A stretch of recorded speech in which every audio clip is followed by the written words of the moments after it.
Welcome to Controllers Classified, the podcast where we take a deep dive into the dynamic world of controllers, accountants, and finance leaders, and hear how their ever-evolving roles are redefining accounting and the future of business. And now, here's your host, Erik Zhou. Welcome to Controllers Classified. I'm your host, Erik Zhou, CAO at Brex. And today we're diving deep into change management in the accounting and finance function.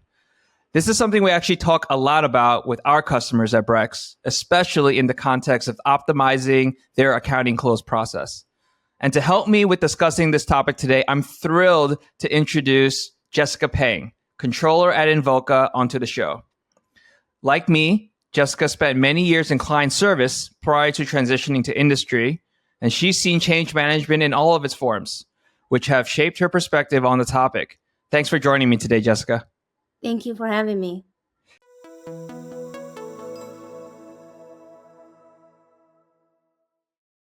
Maybe just to get started, how did you get into client service, and then what drove you to get into the client side?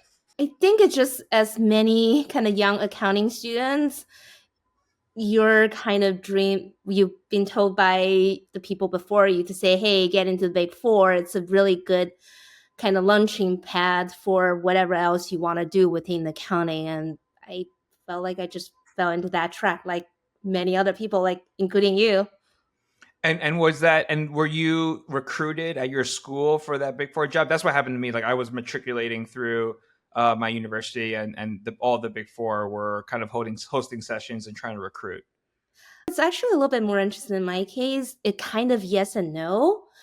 The school I was attending my master's at was actually, they didn't have a specific accounting program. So they didn't have Big Four on campus to recruit.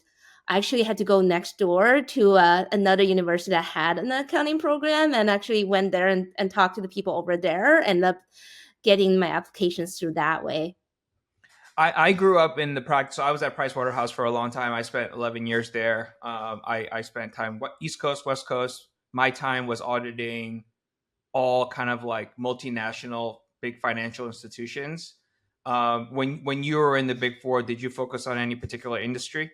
So I was part of the advisory group. So it's a little different. We tend to, even though I did a lot of audit, we are more specialized audit. We tend to have more of a focus on internal controls over there. So instead of at least the time when I was there, they just did financial services and non-financial services. So I was in non-financial services, which meant I cover across multiple industries just because I was in the tri-state area. So New York, Connecticut, and New Jersey, they have a lot of life science. They have a lot of consumer products. So that's kind of where I end up spending a lot of my time in. Tell me a little bit about what the major projects were. Were you working on like SOX implementation, or was it kind of existing SOX programs and improving them? Kind of both. So I've done implementation one on the advisory side to help them think through what kind of controls they want to put in place. But more so when I spend time on the audit side, it's existing controls and go in there and audit their controls, their business processes. I've done some substantive testing, but not to the same extent that you've done, obviously. Yeah. When you go through the implementation for SOX, are the companies mostly like going IPO soon and like they're trying to get ready, or are they already public? I think they're already public. My understanding is I think you have 5 years to implement SOX after you IPO. So that gives you some time. And I think companies tend to really take their sweet time with that. I think that's actually for companies that qualify under the Jobs Act. So when you're under the Jobs Act, you're like small enough so that you don't have to be SOX compliant within the first 5 years of your operations as a public company. But I think a lot of companies, if you're large enough, by the time you file your second 10K, you need to have a controls opinion attached from your auditor. So Okay. so it's usually less than 24 months, I would say. That being said, for the SOX implementation, if there are companies that kind of like have been public for a while, they didn't need to necessarily be SOX compliant. I mean, that year of transition is typically somewhat jarring. right? So like, what were the biggest pain points for those clients as they were getting into becoming SOX compliant? What I've seen is you kind of need to strike the balance between efficiency and effectiveness. You need to be effective enough to pass the SOX, but then you need to be efficient enough so you don't cripple your operations with SOX. And what are the ways that like, I guess what's an example of SOX crippling your process? When you have one of the controls in kind of, especially in the IT, in the system space, is you need to do user recertification supposedly every year, and then most of the company can never get it done because to get into that level of detail, it takes hours to review like everyone's roles, what things they do. Like it they just What, always come back and say, hey, we have so many other things going on in our day job. We just don't have time for it. just for our audience, and to make sure we all understand, can you define what user recertification is? So basically the purpose of it is really making sure that the users to a financial system like your banking system or your ERP system, that they only have access as needed, and also anyone that left the company should no longer have access. So obviously they should have efficient ways of removing people's access, but people being people, there's always things that could get missed. So recertification is meant to capture those kind of things. People that terminated should no longer have access. People that have transferred should no longer have their old access, things like that. Tell me what happens if, like, what's the risk there? Why is that a control that's necessary for SOX? It's not necessarily a direct control that's spelled on the SOX, but it's one of the controls that's meant to mitigate the risk of users having inappropriate users having access to sensitive financial systems. And okay, so when I was in audit, this was actually something that my clients always got control exceptions on. We ended up like, it's very difficult, especially for very large companies. You know, let's say you have a company that has 30, 40, 50,000 employees, and they all have different access to different systems. The user recertification, especially if it's manual and you're looking through them, oh my gosh, it would take an army to review all that once a year. So they do it in like quarterly cycles for different pockets and populations. And they have to thoroughly document it because as an auditor, I have to have the information readily available to prove that you kind of did the control. At the end of the day, like something I always experienced was, yeah, there were some lapses, and then they were like, okay, then there's this army of other mitigating controls that they would point to. So just out of curiosity, like, was that something you also like work with clients on, or were there some end all be all controls that you know what I mean? Like at the end of the day, people need to have backup plans. Yeah, well, first of all, I would say we're both talking about history. Nowadays, with a lot of the automation that's in place, this becomes much easier. For Hmm. example, if you have a lot of for the viewers out there, a lot of you guys probably have single sign-on. That's a very effective control where if one leaves and their access gets taken away from their single sign-on, they don't have access to like a million other systems, then that's one of those kind of be-all controls that was much harder to do back probably in our days. We're talking about like even 10 years ago, it's much harder to do. So that's one. And then yes, even when we're the auditor, we do try to work with our client to figure out what are the mitigating factors that are available. And generally what they try to do is they try to prove that even though this access shouldn't be there, this person never logged on after they terminate tend to be our go-to control after we find an exception. What about on the financial statement side? So like when it comes to financial reporting, were there any specific controls that were a big focus area for you when you were doing client service? I'm thinking maybe more so on the reports themselves generated from the system. Um, Sometimes kind of those you would take for granted that a report coming from the system's got to be right, Mm, and that's actually not necessarily the case when in our audit world. I experienced that a lot. So, you know, when we go through a manual control, let's say, that had like some IT dependencies. So we would have someone on the client side, and their accounting team relied on a canned report, right? So an automated report coming out of a key system. And that's all great, right? The system, let's say the IT controls around the system have tested, they're good. But then on the key report, they kind of just take reliance on it. And when I ask them, well, where do these numbers come from? They say, oh, they come from the system. And then I'm like, oh, but how did the numbers get into the system? And they're like, oh, I don't know. This is the report from the system. And that can be a very jarring experience for some of those clients that I used to deal with, because they didn't necessarily have all the information on that set. Like, those are just stories I had. And then oftentimes we would have to do some kind of advisory work with them, and then they would go through the change management. Like, that brings us to the topic of today. How have your experiences on the client side shaped what you do now as a controller?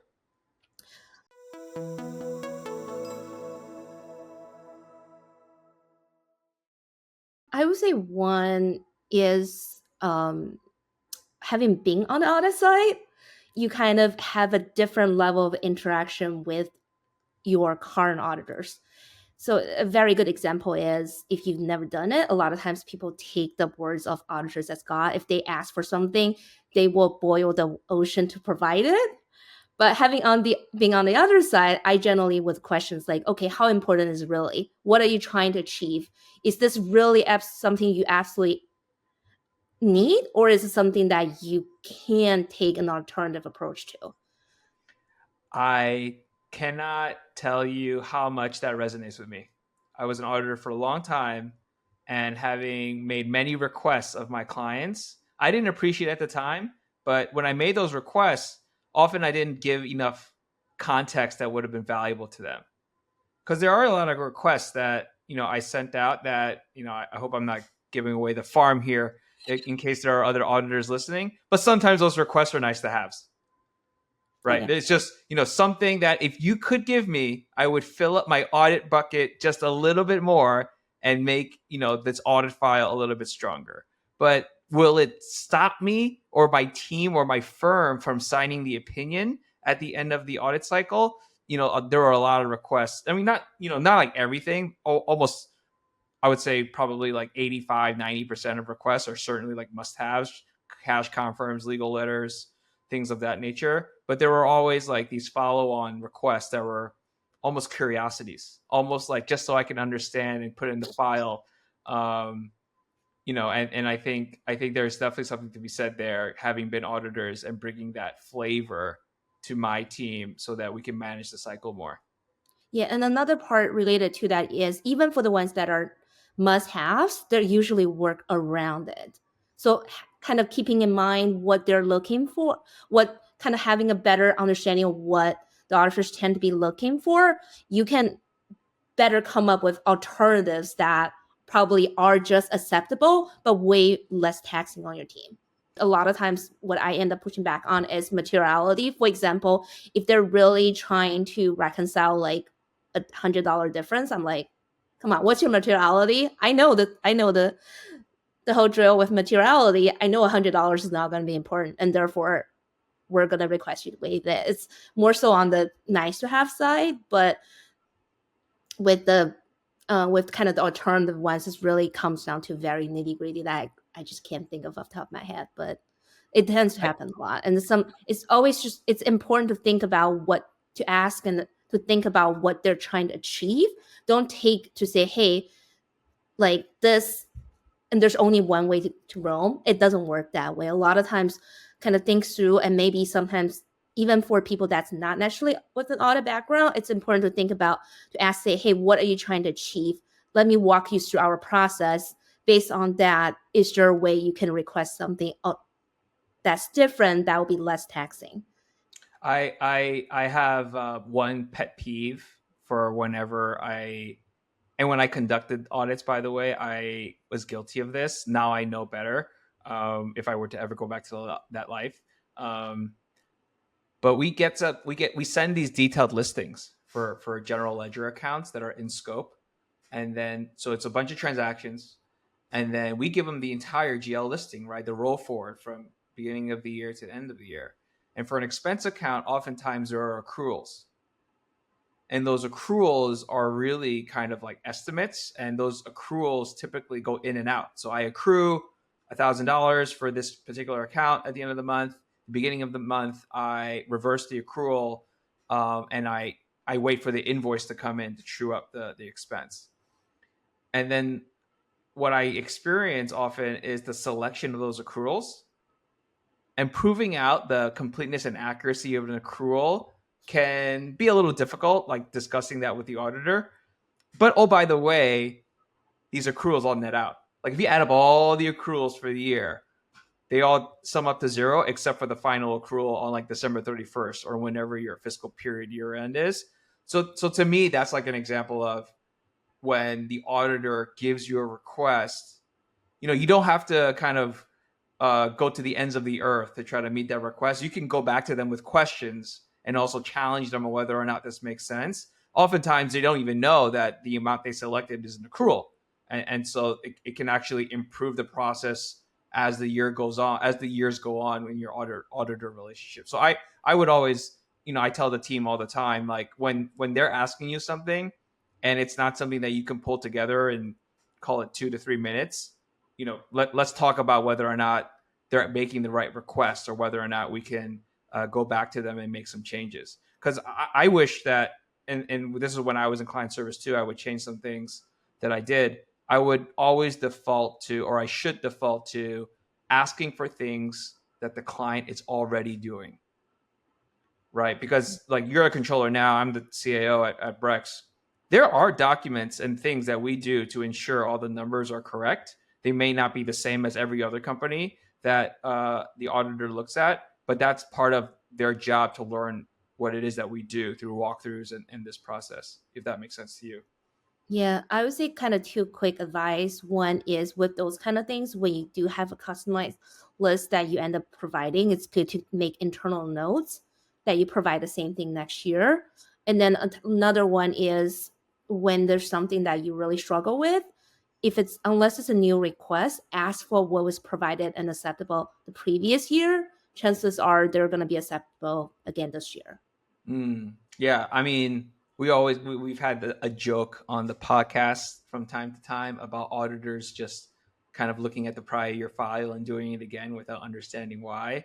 But on the other side, I know as a client, sometimes we revert to that too, right? I would prefer that you kind of take what we did last year because we already have a preparation of those files so that we can have a more repeatable process. Also, having been on the other side, just keep in mind different sets of eyes and being on the audit. So just because it was right the previous year doesn't necessarily mean that it's right again this year. So it's a good starting point, but it's not an end all by any chance. I think you and I have gone on different audit projects and challenged what was done last year.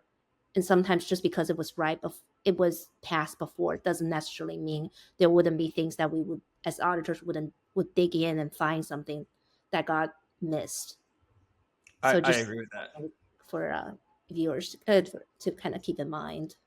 I think there's definitely a truth to maintaining a level of intellectual honesty, right? If you have that conversation about what was provided last year, you should ask why it's changed. But if there's an intellectually honest response, I think that's fair game at the end of the day. And sometimes there's some good that comes out of it for your own process as well, right? How's your team structured today? So I actually have my team structured functionally. So I have payroll, accounts receivable, and billing. It's more for the order to cash process. There's the procurement team, so procurement to pay process, general accounting, and also I have tax and compliance. So it's kind of very functional driven, and I make sure each of the functional team is led by a functional expert. And then tell me about your main, what are some of your major priorities across these different functions, whether it's for the rest of the year or even into next fiscal year? So in general, I tend to work with the functional leads on each of the function to figure out what the priority is for the function. So for example, one of the priorities for my procurement function this year is on vendor renewals and negotiations to see if we can squeeze some extra dollars out of that. So that will be but that's a priority specific for my procurement team. One of more kind of cross-functional is we've just recently completed an implementation of Zora Revenue. So it's an automatic revenue recognition system that we just implemented, and that cuts across my billing team and my general accounting team. Are you using Zora like end to end? Like what parts of your order to cash process are you using the tool for? So we use Zora for billing, which cascades down to the revenue recognition associated with it. Uh, our collections also gets recorded in Zora. So so my accounts receivable specialist would use that also as to kind of record the cash come in and like do the cash application and stuff. So I think basically our full order to cash process is within Zora. Well, order process starts from Salesforce, but then it feeds into Zora. I'm always curious about this on the cash application side. Is that automated between Zora and your bank that does the collections, or how does that work? I don't think we do, but again, we are very B2B, so we don't end up with a lot of customers. Okay. So that's why we pay extra attention to the application, and I think it's mostly manual by choice. So before you had Zora, what were you using? So we've had Zora billing forever, but Mm-hmm. before we had Zora revenue, we actually was doing we use Zora billings revenue recognition, which is basically how much we bill becomes revenue with like a little bit of adjustment. But anything related to SSP sell, what's it called? Standalone selling price? Standalone selling price. That's That's just right. yeah. It's a Yeah, 606, it's SSP. a ASC 606 term. Yeah. Exactly. So with regard to those kind of things, we end up doing a manual calculation, which is obviously very taxing on the team and very prone to mistakes. So then that's kind of the impetus behind doing the implementation.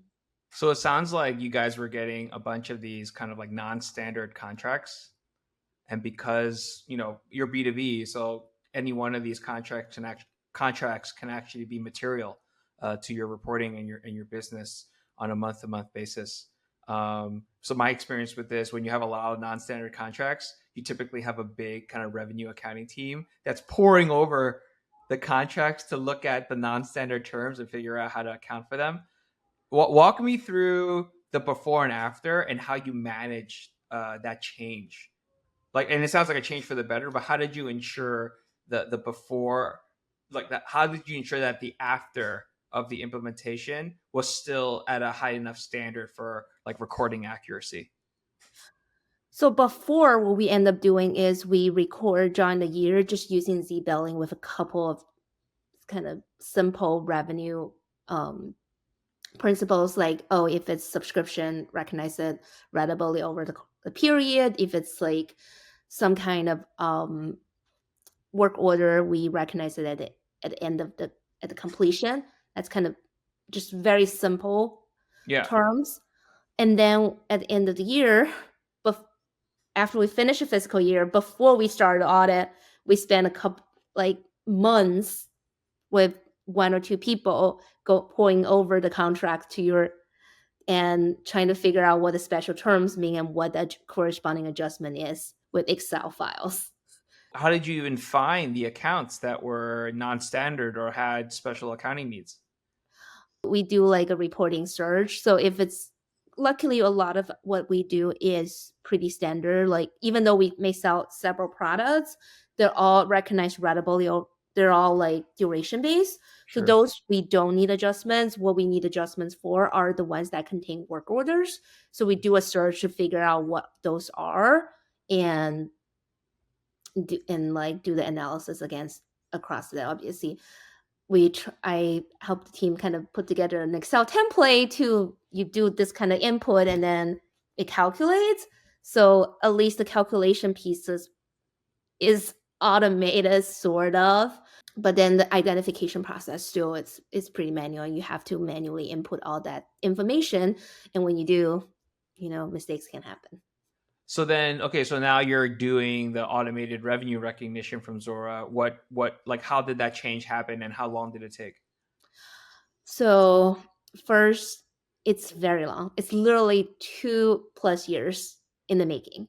The Mm, reason being is we started that process with kind of a discovery process.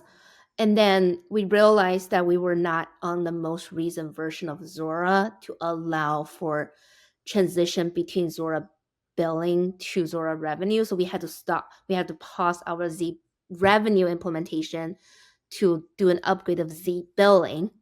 And then so that took us close to a year to complete. And then once that's done, we then had to pick up the revenue again. And because remember I mentioned before that we were doing revenue recognition based on Z billing, and the migration actually caused issues with Z billing. So that's through even the regular revenue recognition off the window. So what we end up having to instead of every year when we just pick the ones that had some components work orders to do our manual revenue calculation, we actually end up doing the manual revenue calculation for every single subscription that we have, every single customer, every single subscription. So it end up being a Hercules effort to do all the recalculation. The only silver lining coming out of it is because we did all the recalculation, the comparison between what it should be and what Z revenue calculates is already there because you already have what it should be. And then you can do the comparison against Z revenue to make sure that Z revenue is calculating as the way it is. how is it that did you find out mid implementation of the revenue module that the Z billing instance needed to be upgraded, or did you kind of know that all along, even before you started the process? We found out midway. Oh man, that's really unfortunate. Is there? And, Yeah. Well, like, and is there then we anything that found you could have out done? Yeah. Go ahead. and then we found out after the billing implementation that the revenue recognition was completely off. Oh no. What are the lessons there? Like, what could you have done, or what would you have expected to have been done differently? Like looking back. I mean, a lot of those things kind of, I think the decision that we made long time ago to stay on an older version of Z billing, we just didn't realize how much it was going to haunt us. I would say that's probably the biggest takeaway in that case. I don't know how otherwise. Obviously, Zora should have communicated to us that is the case, but also it's probably if any other lessons learned, I would say Mm-hmm. if you are on an enterprise system, you probably want to somehow stay on their latest version because otherwise, this kind of things can happen. That's actually a really interesting point. I almost see this story about change management as the impact of not doing the change management, right? You hear stories about companies that, they've been around for a very long time. Um, and like they still have systems that are coded in COBOL Oh yeah, from like, right. And I mean, now you're talking about a computer language or some kind of language from like decades and decades ago, and no one even knows the language anymore, and it's and tough the only people to, that know are retiring. right. And it's one of those things where if you don't do the change management in a timely fashion, you accrue this enormous amount of tech debt such that when it is time to really, like when your back's against the wall and you have to make some kind of change in your system, you have so much catching up to do, and you do this to your effort to I'm not gonna brag. This is not a brag, but like I'll give the other example, and we have the benefit of kind of like implementing all this later on in today's world. But we recently, in the last 2.5 years, we started our SaaS business because we sell seats or subscriptions to manage expense on our platform. It's called Empower. Um, and as we were rolling it out, we did the billing and the revenue recognition at the same time on NetSuite. And the implementation, it was a change management process. We had to work with our billing team, and then we have to go through the end-to-end design of like, okay, this is how we're going to get the data from Salesforce into this. This is how the bill's going to show up. This is what customer service is going to do in cases there are questions. This is how we're going to do the cash application, etc. But the idea is like we implemented that, and it didn't take 2 years. It took like 3 months, call it. And that's I think those are just two very different extremes where if you have the opportunity to do the change, and you don't want to and you can afford to kind of like do it now and not defer it, I would always recommend that, so that you don't kind of fall behind, right? And to be honest, I still consider us lucky. Imagine us trying to do it in 5 years, because it's like it's only 1 or 2 people doing a month's work. It's not the end of the world. So I do credit our CFO for actually making that decision, because it could have been a lot worse. Right now, we were dealing with like 700 some customers, like 1,000 some subscriptions. Imagine double that. I don't think one of us will have any time to rest to be able to Right. get there. So when you were going through the updates for Zora, how did you engage your cross-functional partners, and what was the impact like across the business as a result of this?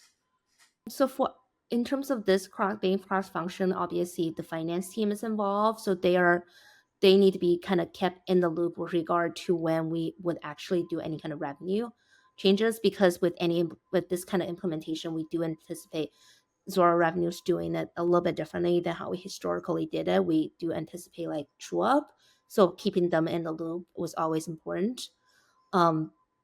But more so, we really work closely with our business systems team in terms of doing the implementation itself.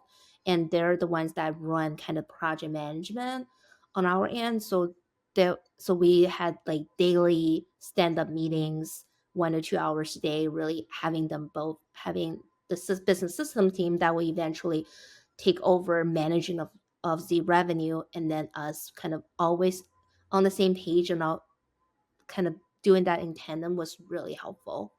Did you get any pushback from anybody? I would say the biggest pushback in this case was actually working with our implementer. Oh, interesting. Yeah, Okay. because our implementer is very technical, and one of the biggest This was a third-party consulting service? Okay. exactly. Yep. So one of the biggest challenge we had early on was actually configuring the system. So when they started configuring the revenue for us, they were like, "Oh, do you want option A or option B?" Except we don't understand what option A would do and what option B would do.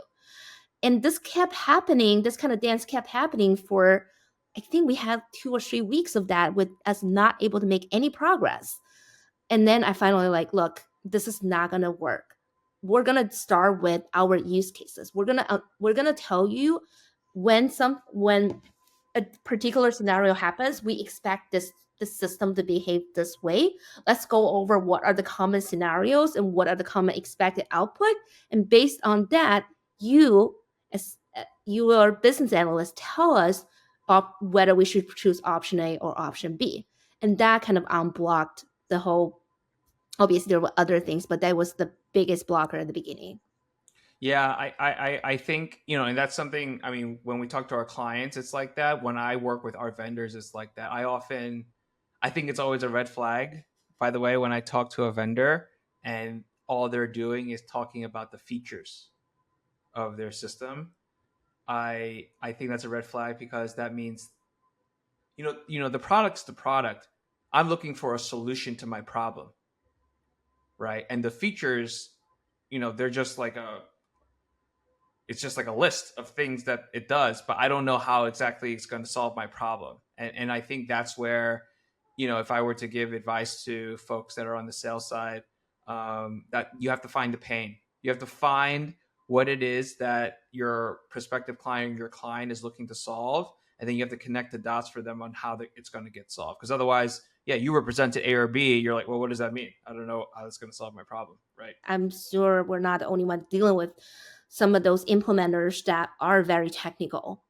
And so then just think about, at the end of the day, they're here to solve your problem. it's not our responsibility to tell them if it's A or B. And honestly, if we know, we can do it ourselves. Why are we paying them to do that implementation? We know all the answers. We actually pay them to figure out how the system would actually can be configured to fit our specific process. You mentioned that your CFO was the one that kind of made the call, even though it would be call it a 2-year project. You know, what was that? What did that executive sponsorship look like? And tell me how that worked in the company, so to speak.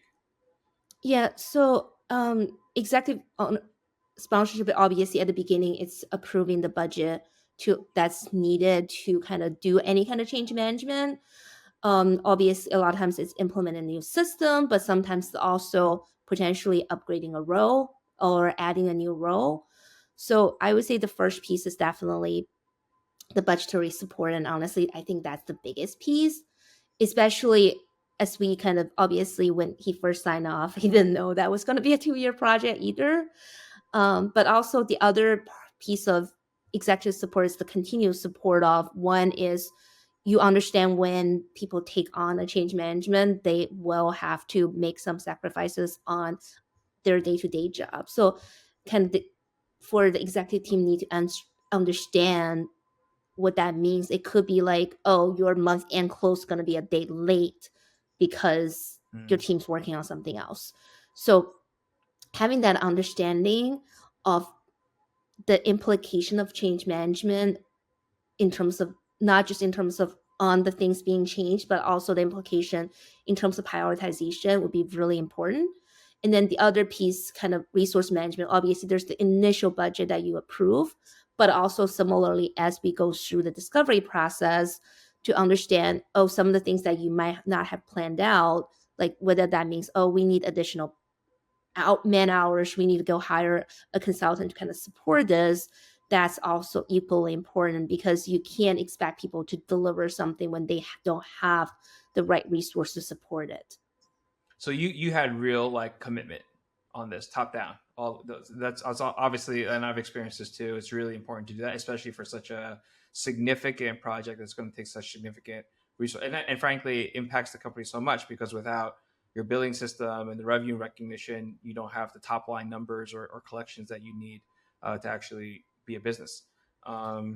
Yeah, I would say one other thing what I want to add is also whoever the executive support need to understand that people make mistakes and or like things unexpected things can happen. Keep an open mind to that rather than people going into it and then you just say, hey, you like scolding them for making the mistake. You really want to encourage them to say, hey, what did you learn from it? And then also encourage to say, hey, I'm glad that you let me know now instead of like 3 months from now.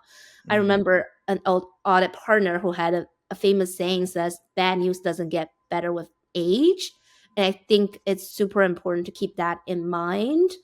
And It gets kind of worse, actually. It starts to rot. Yeah. exactly, Yeah. And I think it's a very timely saying. And just you need to kind of as the executive, obviously it's never good to have the bad news, but keeping an open mind and really encourage people. Just think about you dealing with your parents when your parents kind of scold you and everything. You weren't gonna want to hide like whatever bad thing as long as you can, right? So as an executive, kind of keeping an open mind to encourage that would actually help the entire company because people will be more willing to come to you when things go wrong and they will come to you at a more time in a more timely manner, and that would really kind of save time and effort in the long term. So 2 years project is implemented.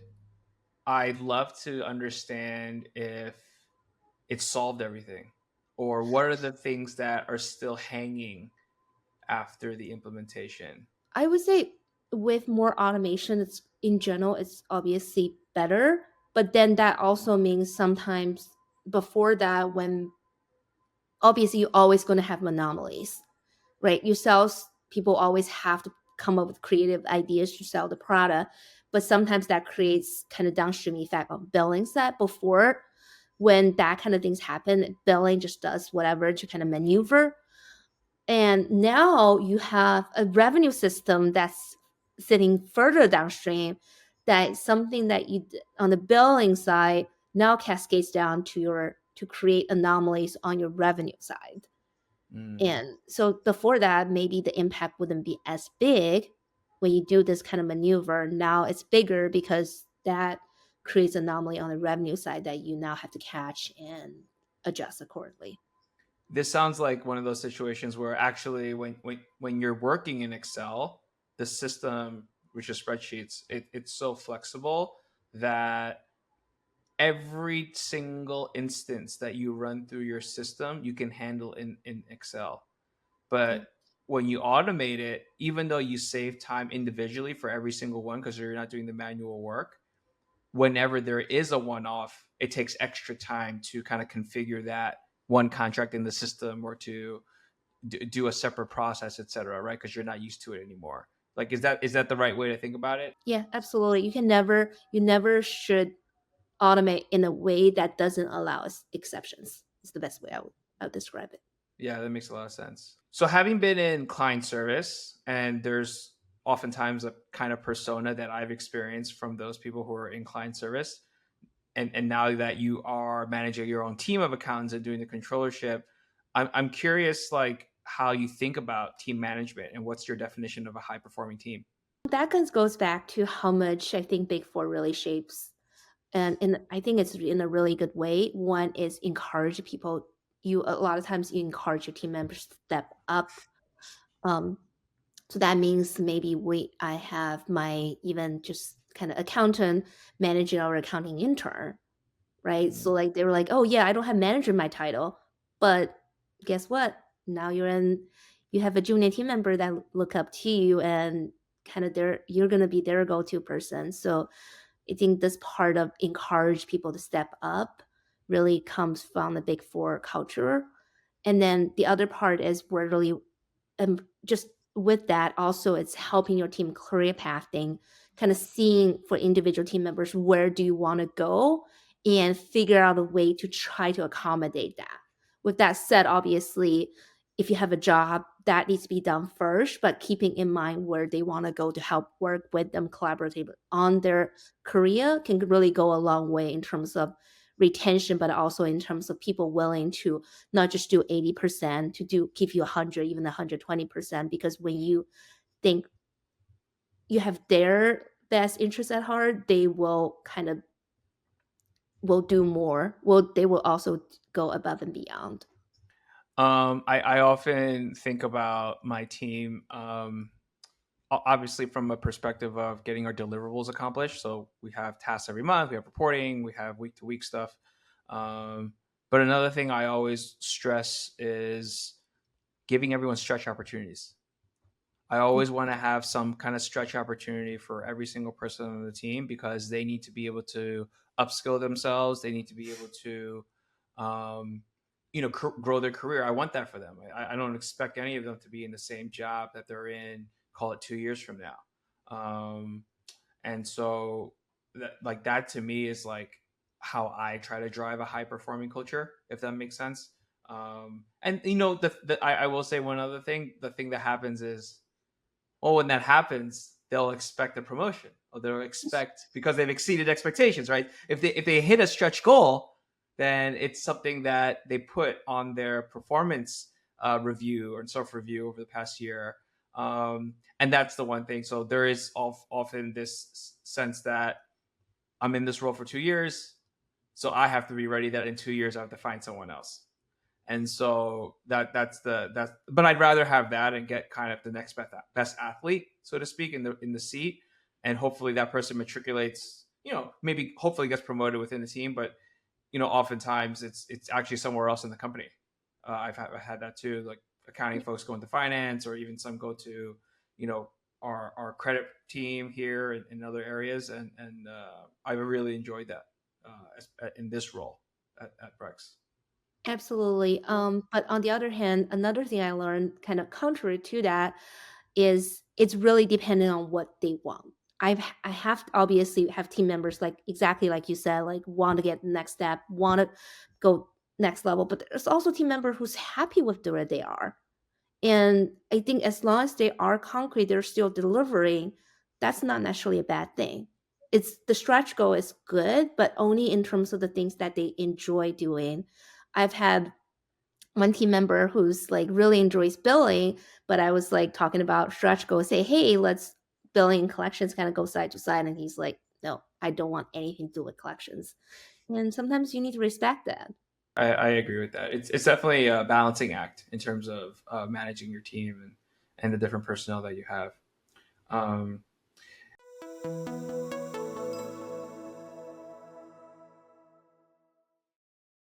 Jessica, this has been a great conversation. I love all your stories about your journey with Zora and implementing the new billing and revenue recognition process. We always end our podcast with a section called "Finance Leaders Are Fun Too," I'm just wondering if you have any funny accounting stories or jokes to share. I'll probably end with a kind of a big four. I think it's pretty common among the big four people. We always joke about that.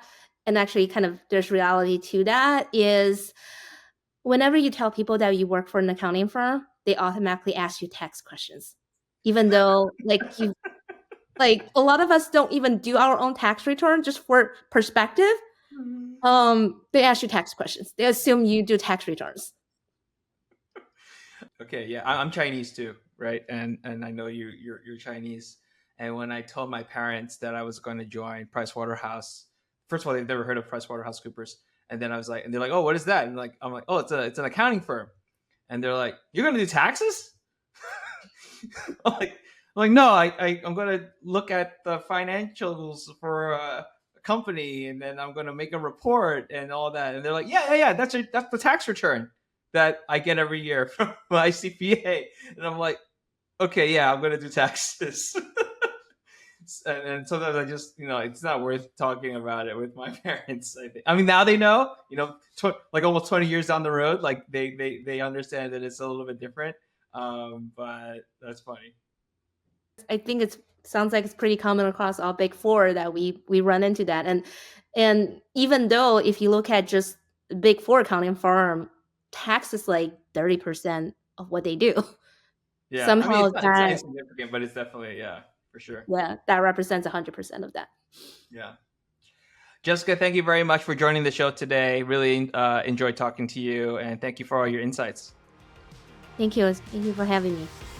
Thanks for tuning in to Controllers Classified, presented by Brex. Brex is an AI-powered spend platform with global corporate cards, expense management, reimbursements, and travel. Visit Brex.com and follow Brex on social to see how they can take your accounting game and your company to new heights.